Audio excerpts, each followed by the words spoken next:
Halo semuanya, kembali lagi di Scary Stories. Setelah ibu tercintanya meninggal, seorang perawat memutuskan untuk bekerja home care di rumah seorang lansia bekas pemakai pesugihan.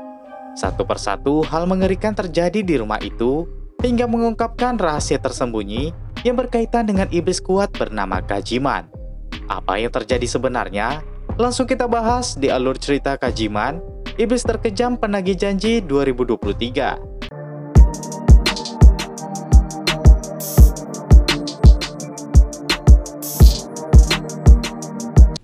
Di awal cerita, terlihat seseorang berjalan di derasnya hujan tengah malam dengan menggunakan mantel plastik kuning.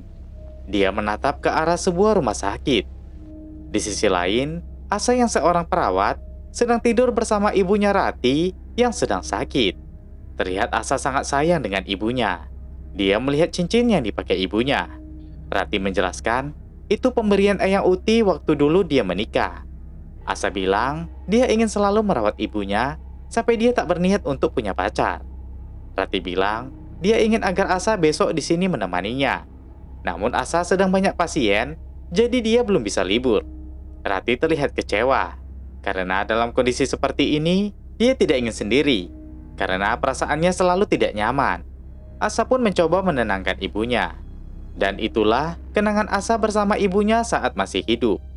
Pagi itu ketika ia mandi, dia mendengar suara ibunya memanggil. Namun Asa berpikir itu hanya imajinasinya saja. Saat menuju ke rumah sakit untuk bekerja, seorang wanita menegurnya. Dia memperkenalkan diri kalau dia bernama Rum. Rum bilang ibu Asa menemuinya.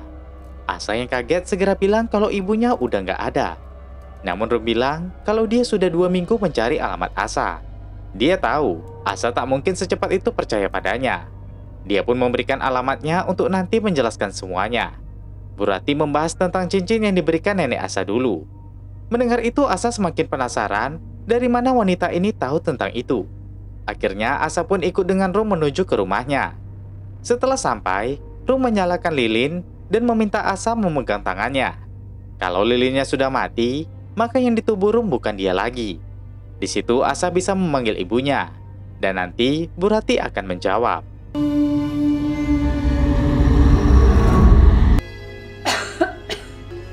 Bu Asya. Roh ibunya memberitahu kalau dia merasa dingin dan kesempitan. Asa pun menangis dan meminta maaf kepada ibunya. Dia teringat saat ibunya meninggal. Setelah itu Asa menuju ke rumah sakit dan kembali bertugas. Beberapa rekan perawat sedang membahas Santi, seorang petugas home care yang biasanya menangani pasien lansia. Ani bilang, Santi diberhentikan karena sedang sakit. Rumah pasien Santi dikabarkan cukup seram, dan Santi pun katanya sering melihat yang aneh-aneh, karena rumah itu ada penunggunya. Pasien Santi dulunya memakai pesugihan.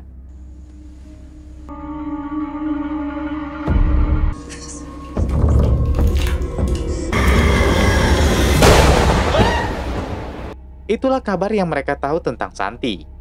Nah, sekarang tugas Santi digantikan oleh Asa, karena Asa sendiri yang mau. Rama bilang, dia memilih pekerjaan itu karena kalau sering di rumah, Asa selalu mengingat ibunya. Teman-teman yang lain mendengar kabar kalau ibu Asa meninggal bunuh diri karena depresi. Dia meninggal sore hari saat Asa selesai bekerja. Padahal saat itu Asa bisa pulang lebih cepat dan ibunya pun pasti tak akan bunuh diri. Rama tahu kalau teman-temannya itu sedikit menyindirnya. Soalnya saat ibu Asa meninggal, Asa sedang bersamanya. Rama pun pergi dan teman-temannya merasa bersalah. Rama menjumpai Asa dan bertanya kapan Asa akan mulai bekerja home care.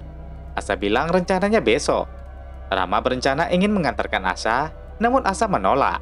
Rama meminta maaf karena di malam ibunya meninggal, Rama mengajak Asa menemaninya. Asa bilang itu bukan salah Rama. Besok paginya, Asa pun bersiap-siap untuk tugas home care-nya menggantikan Santi.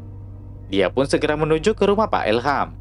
Pak Ilham menjelaskan, setahun belakangan ayahnya mulai susah bicara. Dia juga tak mau dibawa ke rumah sakit. Makanya dia dirawat di rumah saja. Ayahnya hanya berada di ranjang sepanjang waktu. Mereka pun ke lantai atas, yaitu kamar Pak Ismail, ayah Ilham. Setelah itu, Ilham menunjukkan kamar Asa, tepat di bawah kamar Pak Ismail. Elham meminta agar Asa mengabarinya jika ingin izin. Dia tak mau Asa seperti petugas sebelumnya, yaitu Santi. Selain Elham, di rumah ini juga ada Mia, istri Elham. Saat itu, Asa mengeluarkan jimat yang ia bawa. Hari ini tanggal 21 Kliwon. Di rumah sakit, Rama bertanya ke Ani tentang Santi yang tidak ada kabar. Ani bilang, Santi sakit sudah 2 minggu yang lalu. Sebelumnya dia sering membalas chat Ani. Namun belakangan ini chat Ani tidak terkirim ke HP Santi.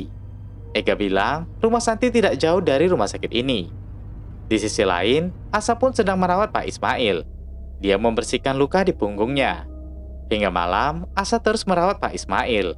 Saat itu dia ingin memberikan makan. Asa menegaskan kalau Pak Ismail harus makan, biar ia cepat sembuh. Asa berusaha untuk bersabar, karena ini adalah tugas yang ia pilih. Malamnya Rama video call dengan Asa. Asa pun menjelaskan tentang Pak Ismail, yang dimana hanya satu saja anaknya yang merawatnya. Anak tertua dan istri Pak Ismail tidak tahu kabarnya. Saat itu Asa memintanya menunggu sebentar. Saat Asa pergi, Rama melihat sesuatu yang aneh di kamar Pak Ismail.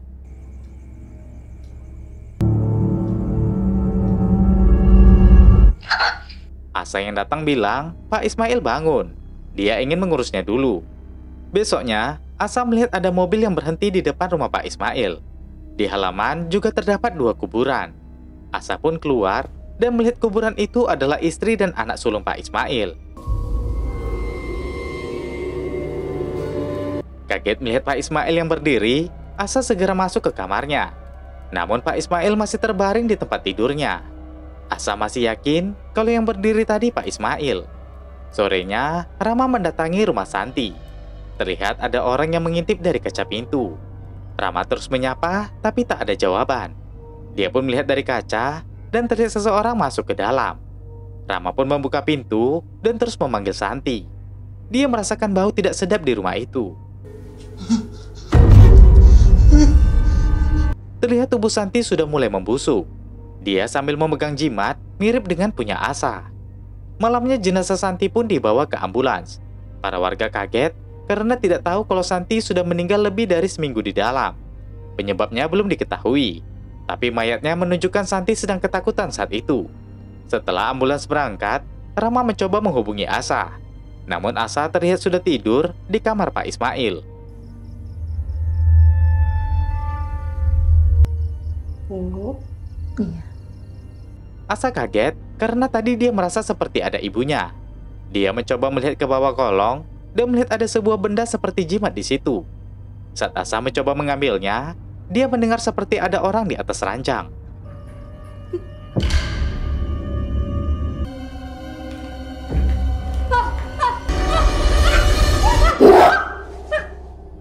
Asa pun terbangun pagi itu dari mimpinya. Dia lanjut melakukan aktivitasnya, yaitu memberikan sarapan Pak Ismail.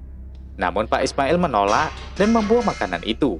Saat Asa membersihkan makanan itu, ada benda yang sama di bawah tempat tidur Pak Ismail dengan benda yang ada di tempat tidur jaga di kamar itu. Asa juga mengambil benda itu dan membuang keduanya ke tong sampah. Saat ingin membawanya keluar, Asa melihat istri Ismail yaitu Mia sedang menyiapkan sesuatu seperti sesajen di teras. Asa lanjut membuang sampah itu dan naik ke atas. Malamnya di rumah sakit, hanya tertinggal Rama dan Firman saja. Rama ingin ke toilet. Tiba-tiba lampu padam. Dia mengecek keluar dan memanggil Firman. Namun tidak ada yang menjawab. Saat itu ada yang melintas. Rama yang berpikir itu Firman, memanggil dan mengikutinya.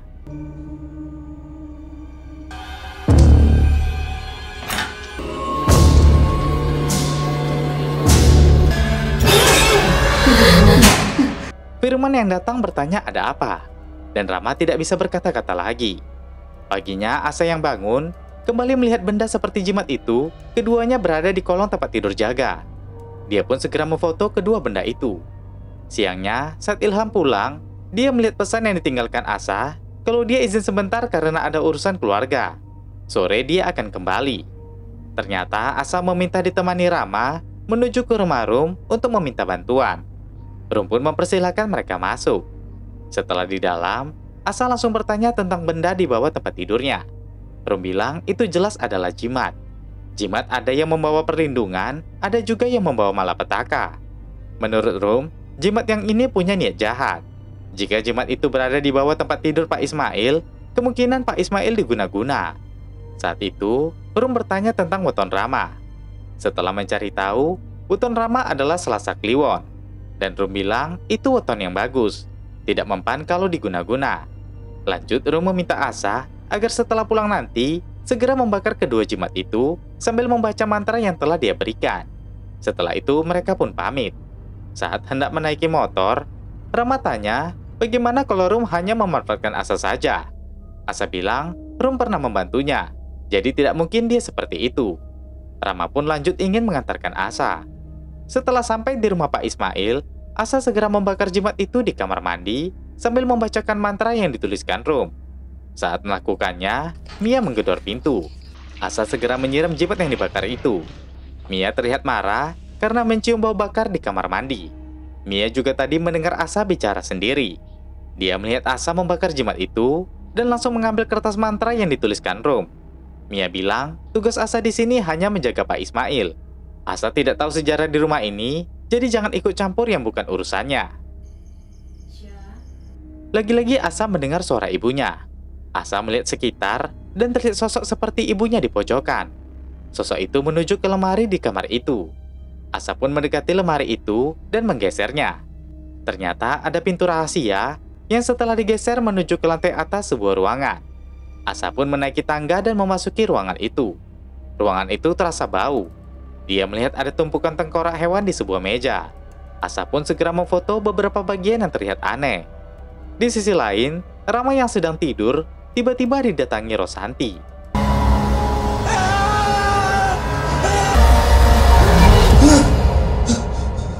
Jimat yang sebelumnya di tangan Santi mendadak ada di kasurnya. Rama terlihat sangat ketakutan. Paginya, Mia merasakan bau tidak sedap dari kamar Pak Ismail. Dia pun masuk ke kamar itu dan melihat ruang rahasia di balik lemari. Mia segera teriak memanggil suaminya. Dia langsung tanya, ruangan apa ini? Elham hanya diam saja. Di sana juga ada Asa. Mia tanya, kenapa Elham merahasiakan ruangan itu selama ini? Mia pun menelpon Pak Tarto untuk segera datang. Sorenya Rama mendatangi rumah Rum. Ternyata Asa telah mengirim foto ruangan itu ke Rama dan Rama memperlihatkannya ke Rum. Rum bilang ini jelas membuktikan kalau rumah itu menyimpan makhluk gaib. Di rumah Pak Ismail, Pak Tarto dan anggotanya sudah sampai. Mia bilang dia baru tahu ada ruang persembahan di rumah ini. Ternyata Pak Tarto lah yang meminta Mia untuk meletakkan jimat dan sesajen di rumah itu agar melindungi orang di dalam rumah dan memagari orang yang berniat jahat dari luar. Selalu ada anggota keluarga yang meninggal di usia muda. Itu jadi perjanjian awal untuk pesugihan. Biasanya terjadi kepada anaknya. Kakak Ilham sendiri dijadikan tumbal pada usia 13 tahun. Dia saat itu mengalami penyakit yang tidak bisa dijelaskan dokter. Saat itu, Mia mengirimkan foto Pak Tarto ke Rama. Rum bilang keluarga mereka memanggil dukun. Namun dia meminta berhati-hati karena ada dukun yang baik dan yang jahat. Biasanya dalam pesugihan, korban akan terjadi lagi dalam 8 tahun.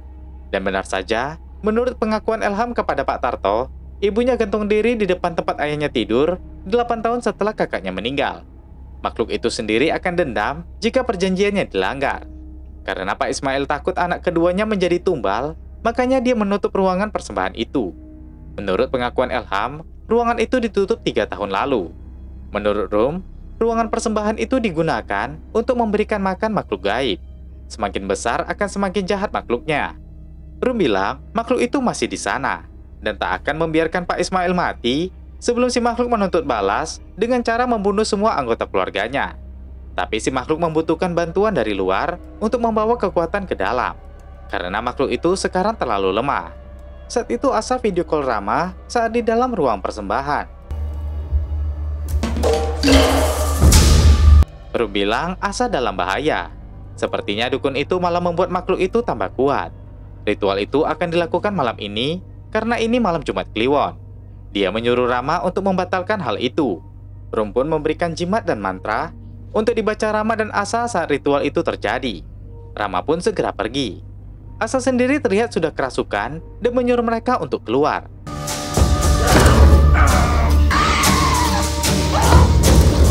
Makhluk itu bilang ini tempatnya. Pak Tarto tanya, siapa namamu?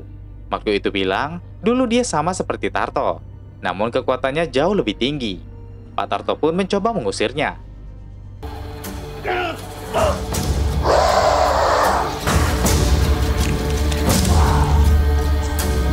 Akhirnya makhluk itu pun keluar dari tubuh Asa. Pak Tarto meminta agar ritual pengusiran dilakukan sekarang. Malam Jumat Kliwon adalah waktu yang bagus. Rama sendiri sedang dalam perjalanan ke rumah Pak Ismail. Di sisi lain, ritual pun dilaksanakan di kamar Pak Ismail. Rama yang telah sampai segera memanjat pagar dan segera menuju ke rumah itu. Dia segera masuk dan mendengar ritual sedang dilaksanakan di atas. Dia melihat Asa yang sedang terbaring di kamar bawah. Dia menutup pintu dan Asa terbangun. Rama segera mengajak Asa untuk membaca mantra yang diberikan Rum. Mereka pun membacanya. Sedangkan di ruang persembahan, Pak Tarto juga membaca mantranya. Rama bilang, jika semuanya sudah aman, mereka segera pergi dari sini. Saat itu, Rama mendengar mereka turun dari lantai atas. Dia pun segera menyuruh Asa tidur lagi, sedangkan dia bersembunyi di bawah kolong. Mereka pun memasuki ruangan Asa. Pak Tarto melihat kalau Asa sudah baikan. Dia pun izin pamit dari rumah itu. Sebelum pergi, Mia memberikan upah kepada Pak Tarto. Setelah mereka keluar, Rama mendapati sebuah jimat di tas Asa. Dia menyamakan dengan jimat yang diberikan Rum. Lalu ada mantra juga di tas Asa. Tulisannya mirip dengan seperti pemberian Rum. Di situ tertulis, baca ini di malam Jumat Kliwon 12 kali, tepat di bawah kamar Pak Ismail. Nanti tunggu saja, aku akan datang menjemputmu. Merasa ada yang tidak beres, Rama meminta Asa yang masih lemah agar di sini dulu karena dia akan pergi sebentar. Rama pun segera pergi dari rumah itu. Di sisi lain, Rum sedang melakukan sebuah ritual.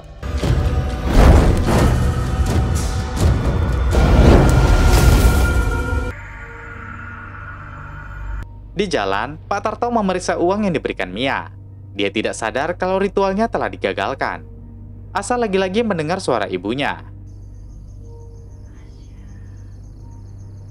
Dia pun keluar dari kamar dan naik ke lantai atas. Dia memasuki ruang persembahan dan melihat ibunya ada di sana.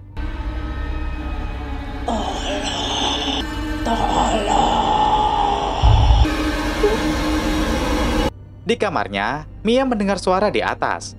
Dia masuk ke ruang persembahan dan melihat ada sebuah pintu yang seperti terhembus angin. Mia penasaran ingin melihatnya. Elham yang sadar istrinya tidak ada, segera keluar kamar. Dia pun kaget melihat istrinya terjatuh di luar rumah.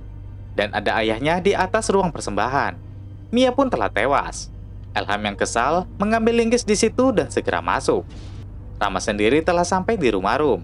Dia masuk diam-diam dari pintu belakang. Setelah masuk, dia melihat Rum sedang melakukan ritual ke arah luar. Rum bilang dia tahu kalau Rama akan datang. Rama langsung menunjukkan jimat yang ia temukan di tas Asa. Dia juga bilang kalau dia menemukan jimat itu di kamar Santi.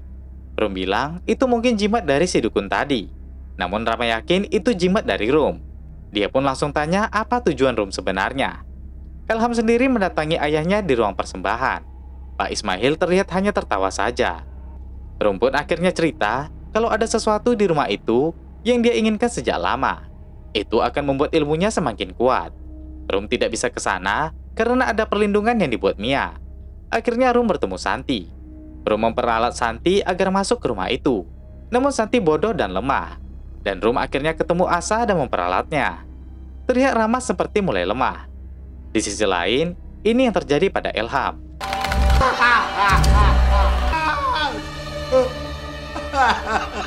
Rama sendiri terlihat lemah dan ingin meminta tolong. Namun Rum malah memberi kemenyan dan membuat Rama pingsan.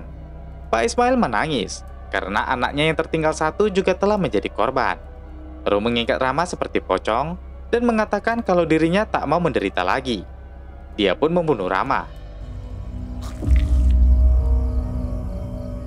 Setelah itu Rum keluar membawa bungkusan dan meletakkannya di motor Rama.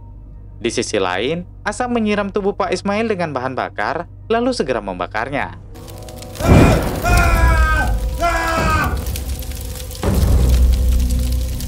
Setelah sadar, Asa pun menangisi semua yang telah terjadi. Namun tiba-tiba api itu menghilang. Asa pun melihat apa yang ada di hadapannya.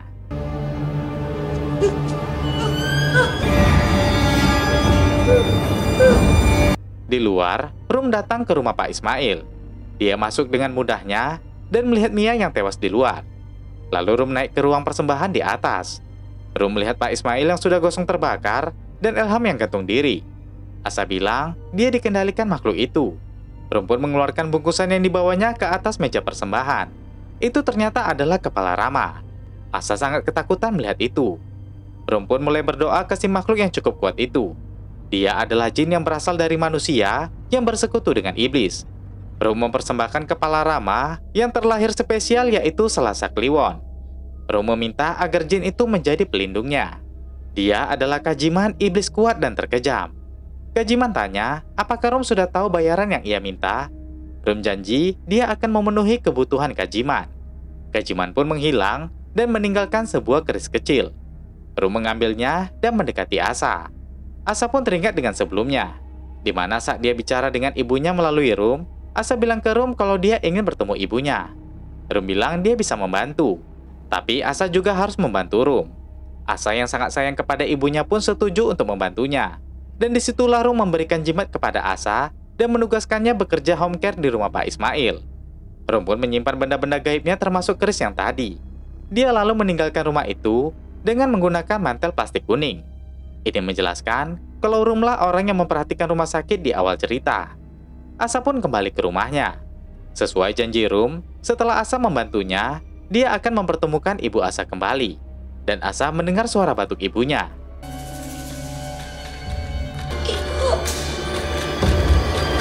Nah guys, itu tadi alur cerita Kajiman selengkapnya. Sebuah film horor dari Indonesia yang membahas tentang pesugihan yang membawa malapetaka bagi para penggunanya karena bersekutu dengan iblis. Film yang sangat menarik. Berikutnya, masih banyak film horor yang akan kita bahas. Jadi jangan lupa subscribe-nya Scary Stories dan Black Stories. Oke, terakhir saya Jiwa. Terima kasih sudah menonton dan sampai jumpa di video berikutnya.